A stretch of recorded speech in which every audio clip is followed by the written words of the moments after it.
You jumped out there, but it's like, yeah, this person's a fucking cocksucker. This is a piece of shit.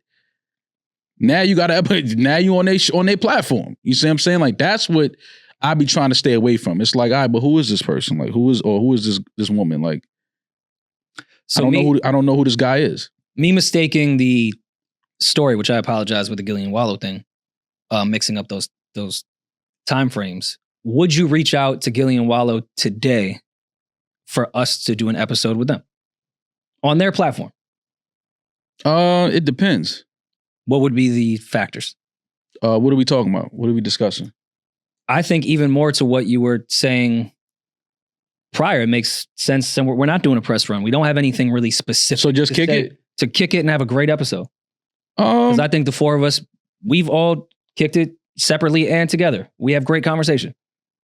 Yeah, I wouldn't be mad at that, but but I just don't. And then what? Then it's an episode. Then we drive to Philly and do an episode. Yeah, but I'm talking about after that. Maybe we get a cheesesteak. I don't know. No, I mean, like, us doing the episode does what?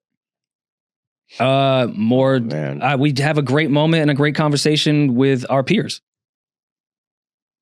I don't think everyone that listens to $1 Million Worth of Game listens to us, and vice versa. Okay. It's two people we know we would have a good, solid conversation that could contribute to this podcast space. Why not?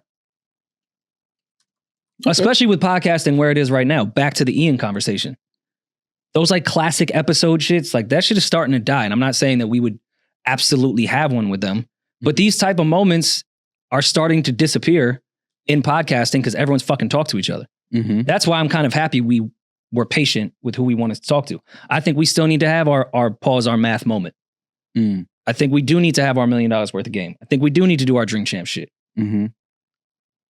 Shit is drying up with people talking to people. Mm-hmm. We haven't had that. So I texted Nori today, asked him for babysitter recommendations in Miami. Would happily follow up with that text and say, can we put a solid date for Maul and I to fly to Miami to do Drink Champs? Okay. Philly's an hour away. And I'm sure with the money that they've made, they still both live in North Philly. I doubt that, but yeah. Yeah, I don't know. Just that conversation was just, I was like, I got to clear that up because I don't even want that to be out there. I be hitting niggas to be on their show and they be leaving me on red. Like, nah, never happened. Do you feel the same with artists? As far as what? Reaching out and asking them to come on the pod? It's different with artists though, because they most of the times either promoting some shit or, you know, it's different with an artist as opposed to being a host of a podcast. I think it's the same now. No, hell no. All right, back to me doing the Danny from the Stop interview.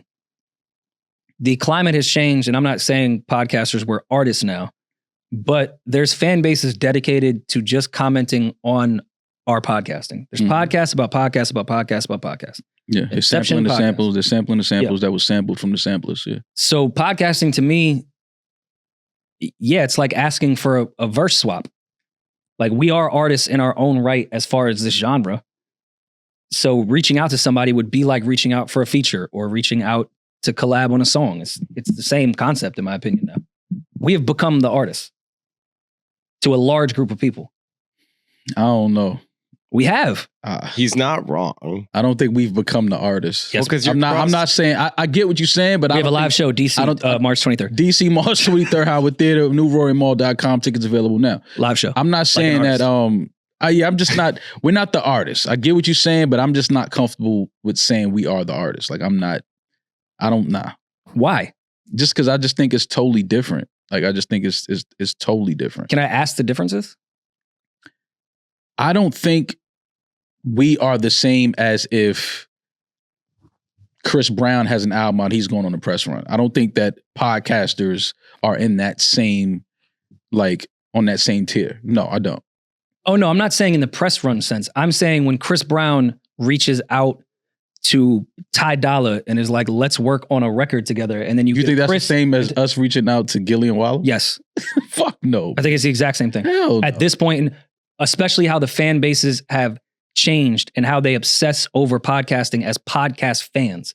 They're not here just to listen to us talk about Chris Brown. We are Chris Brown to them. Well, I'm more Quavo, but yes, we are that. You said he's to a very large fan base. They're more interested in us than who we're talking about a lot of the time. It's not a huge fan base, but it's a fan base. So to me, it's a verse swap. If we go to $1 million worth of game and it's like, let's do a joint album. And there's less red tape in podcasting because you don't have to go through legal, clear things and bring in the boardrooms. If your whole transaction can be done via text. Hey, we're in Philly. Boom, come do the show. Especially with pods like us because we're not guest based. So it's even more that with us. Yeah, but I think what you said is somewhat the problem in podcasting right now, though. How so? Because I think a lot of these podcasters think they're celebrities now. Oh, I mean, that goes without saying. And I think that's the problem. It can be a problem because fame and attention is the worst drug on earth. But they do have some right to feel that as far as attention and finances. They can go dollar for dollar with a lot of celebrities. We can go dollar for dollar with a lot of celebrities. Yeah, but it's just different, man. It's different. Like I didn't look at. Are you saying it's different because of the skill that like the nature of what's being done? Like we're not singing or rapping. That's a big part of it. Are you talking? Okay, so is it the skill or the? That's a big part of it. What? So is that the highest thing or what else? And it's just a lot of these artists. If they announce a show, they're doing crazy fucking arenas. Like most podcasters are not doing arenas. But a lot of times, podcasters, like the top tier podcasters, most of the time are discussing artists that they are more famous than in this current climate. Some. Yeah, not all. Mm-hmm. But I'm saying peers of the group I'm talking about that we would quote unquote collab with. Yeah, there's been plenty of times that they are bigger than the artists they're discussing at this point. And I know how podcasting started was the opposite. It was a bunch of smart people talking about a genre they loved and then they got popular. I think it's corny and weird to your point that they're walking around like they are these crazy celebs and this and that. But that comes with money and fame for a lot of insecure people. So like, I'm not going to put that on podcast. Just because I sit down and interview Chris Brown or one of these like superstars or Drake or whoever, that doesn't mean now I'm on the same level as them. No, I don't agreed, think but that goes back to my earlier point. But a lot of podcasters feel like that. Because the fan base now care more about the podcaster than they do the artist they're talking to or talking about. That's what I'm saying. That's why people feel that way. And that's why I was referencing music the way I was when it came to collabing with other pods. This fan base, the core pod fan base, looks at the podcaster as the celebrity. Do they enjoy a nice guest or an artist they like? Sure. Is it going to get more views because that artist is going to bring their fan base? But that podcast fan, that returning fan, is there for them. They're not there for the artist. So agreed. Yeah, you're there for the show. You subscribe to the show or the podcast. I understand that. I'm saying the artists. Just that statement of the podcasters are now like the artists. No, I can't. I'm not jacking that. Hell no. I want to be clear, to a specific fan base. And I think it's a large fan base. In no way am I going to be that guy that is saying how a lot of these guys that are feeling themselves, that they think they are bigger than music or bigger than the A-list music people. Mm-hmm.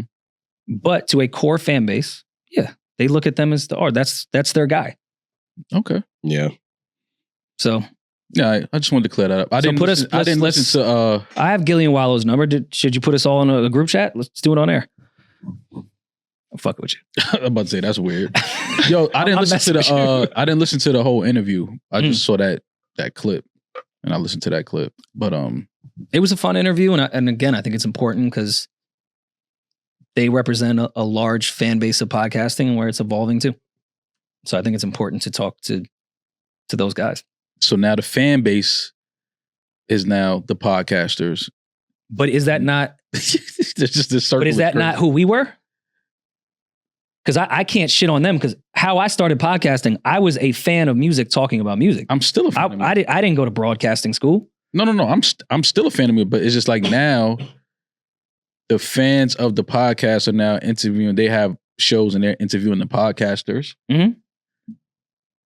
So then what's next after that? No!